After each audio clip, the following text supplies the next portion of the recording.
রমেশ রামগড়ের নিজ হাতের তৈরি 7 রঙা চা আমাদের কাছে চলে এসেছে।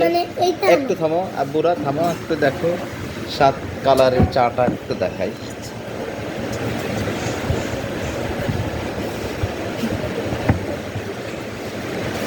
সাত রঙা চা রমেশ রামগড়ের। এই মাত্র আমরা বহু অতি প্রতীক্ষার পর আমাদের 7 রঙার চা চলে আসলো। আমরা এখন এই 7 রঙা চা, 6টা লেয়ারের চাটা এখানে। কয়টা লেয়ার পেয়েছো তুমি? 1 2 3 4 5 6 7।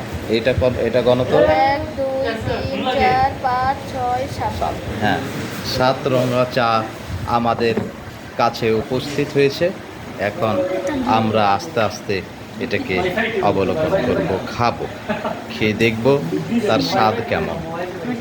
7 রঙের চা উদ্ভাবক রমেশ রামগড় নিজ হাতে এই চা আমাদের তৈরি করে দিয়েছেন। তো ঠিক আছে, আমরা খাচ্ছি।